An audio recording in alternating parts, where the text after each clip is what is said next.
Break બાદ સ્વાગત। આગળ વાત કરીએ અમદાવાદની। અમદાવાદમાં શાળામાં વિદ્યાર્થીની હત્યાના કારણે થઈને ચકચાર મચી છે। ધોરણ 8ના વિદ્યાર્થીએ ધોરણ 10ના વિદ્યાર્થીની હત્યા કરી દીધી। મણિનગરની 7 ડે સ્કૂલમાં વિદ્યાર્થીની હત્યા કરી દેવામાં આવી। ધોરણ 10ના વિદ્યાર્થી પર છરી વડે હુમલો કરવામાં આવ્યો હતો। વિદ્યાર્થી પર 7થી વધુ કિશોરો દ્વારા હુમલો કરવામાં આવ્યો। ધોરણ 8ના વિદ્યાર્થીએ મિત્રો સાથે મળીને હુમલો કર્યો હતો। વિદ્યાર્થીને પેટના ભાગે છરી મારતા તે ગંભીર રીતે ઇજાગ્રસ્ત થયો હતો। જો કે અગાઉ થયેલી ધક્કામુક્કીની અદાવતમાં આ હુમલો કરવામાં આવ્યો હતો। વિદ્યાર્થીનું મોત થતા શાળામાં વાલીઓએ હાલ હોબાળો કર્યો છે। જો કે હુમલો કરનાર કિશોરોની પોલીસ દ્વારા અટકાયત કરવામાં આવી છે। તેમની સામે કાયદેસરની કાર્યવાહી હાથ ધરવામાં આવશે। ઘટના જે બની ગઈકાલે એક વિદ્યાર્થીએ બીજા વિદ્યાર્થી પર છરી વડે હુમલો કર્યો અને વિદ્યાર્થીનું મોત થયું છે। શું આખી ઘટના બની હતી, શું છે? આ શાળા છૂટ્યા પછી બાળકો બહાર જતા રહ્યા હતા અને સામેની ગલીમાં બાળકે બીજા બાળકને માર્યું અને થોડી વાર પછી એ બાળક એનું પેટ દબાવીને આવીને પાછળ ઓફિસની પાછળ બેસી ગયો। જે અમારા કોઈક ભાઈ આવીને અહીંયા સ્ટાફને કહ્યું કે ભાઈ તમારા કોઈક બાળકને ચપ્પુ માર્યું છે અને તરત જ અમારા જે સ્ટાફ હતો એમણે એમ્બ્યુલન્સને ફોન કર્યો, પણ એમ્બ્યુલન્સ એ સમયે આવી ના રહી અને અમે તરત જ રાહ જોયા વગર અમારા સ્ટાફે તરત જ રિક્ષામાં બેસાડીને તરત જ હોસ્પિટલ લઈ ગયા, કારણ કે જલ્દી રિક્ષા જ પહોંચી શકે એવું હતું।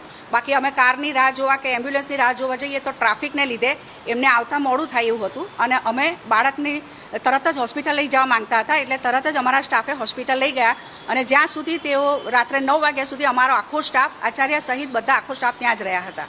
અચ્છા, વાલીનો એવો આક્ષેપ છે કે આખી ઘટના જે છે કેમ્પસમાં બની હતી, બહાર બની જ નથી, અહીંયા કેમ્પસમાં જ બની છે? ના, કેમ્પસમાં બની નથી, કારણ કે આ શાળા છૂટી ગયા ને બાળકો બહાર નીકળી રહ્યા હતા। એ બાળક બહાર જતો રહ્યો હતો અને બહાર સામેની ગલીમાં એને જે ઘટના બની એ ત્યાં થઈ છે અને બાળક પેટ પકડીને, કમરે હાથ પકડીને પછી આવીને ત્યાં બેસી ગયો પાછળ અને કોઈકે આવીને અહીંયા ઓફિસમાં જાણ કરી રિસેપ્શન પર અને તરત જ અમારો સ્ટાફ ભાગીને એને રિક્ષામાં બેસાડીને હોસ્પિટલ લઈ ગયા। કોને? હા, ડી ઓફિસમાંથી તરત ફોન આવ્યો હતો અને મેં આ ઘટનાની જાણ કરી દીધી હતી। એટલો સમય, કારણ કે અમે તરત હોસ્પિટલ પહોંચી ગયા હતા અને તરત જ એમનો ફોન આવ્યો હતો કે શું બન્યું।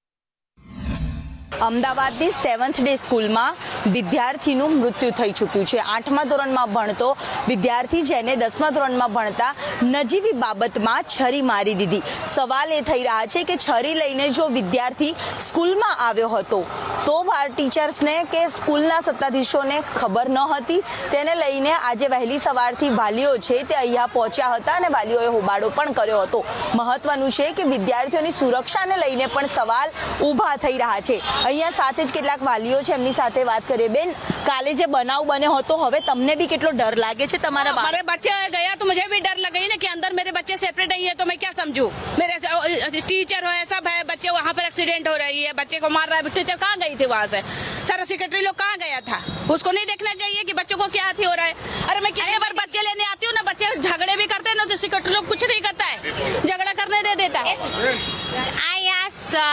સ્કૂલના ગેટ ઉપર આવી મારામારી થઈ તો સ્કૂલની જવાબદારીમાં નથી આવતું કે 108 બોલાવી અને છોકરાને હોસ્પિટલ પહોંચાડી?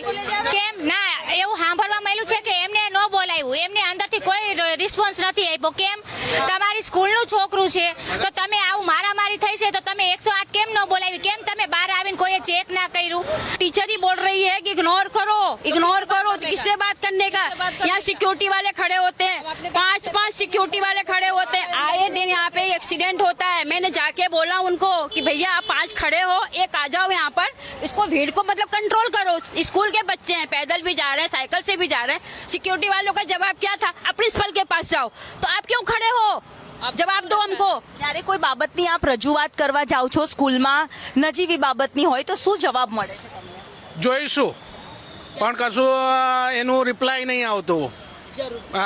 જોઈશું આ પ્રકારનું નિવેદન છે તે સ્કૂલના વાલીઓને આપવામાં આવે છે, જ્યાં વિદ્યાર્થીઓ ભણી તો રહ્યા છે પરંતુ જીવના જોખમે, કારણ કે સ્કૂલના સત્તાધીશો છે તે કોઈ જવાબદારી લેવા માટે તૈયાર નથી અને ઇગ્નોર કરો। જો એ વખતે કદાચ આ ઇગ્નોર કરવાવાળા શબ્દોનો ઉપયોગ ના કર્યો હોત અને ઇગ્નોર ન કર્યું હોત તો આ વિદ્યાર્થીને બચાવી લેવામાં આવ્યો હોત। આજે એટલા માટે કહેવું પડી રહ્યું છે। અમદાવાદના ભાઈપુરા વિસ્તારમાં આવેલી 7th ડે સ્કૂલ કે જ્યાં ધોરણ 8માં ભણતો વિદ્યાર્થી જેને 10મા ધોરણના વિદ્યાર્થીને છરી મારીને હત્યાનું આખું જે કાવતરું બનાવ્યું હતું, જે સ્થાનિકો છે તેઓ પણ કહી રહ્યા છે કે અહીંયા જે જવાબો આપવામાં આવતા હતા, જે વિદ્યાર્થીઓ ક્યારેક માથાકૂટ કરે તો પણ સ્કૂલના સંચાલકોને કહેવામાં આવતું, ત્યારે સ્કૂલના સંચાલકો ઇગ્નોર કરો આ શબ્દનો ઉપયોગ કરતા, પૂરતી માહિતીથી પણ વાકેફ થવા માટે જવાબદારીનું પોતે ભાન નતા રાખતા. અને આને જ લઈને સ્કૂલમાં હાલ વાલીઓએ હોબાળો વહેલી સવારથી કર્યો છે સ્કૂલની બહાર, અને સાથે જ સ્કૂલના સત્તાધીશોની બેદરકારી હોય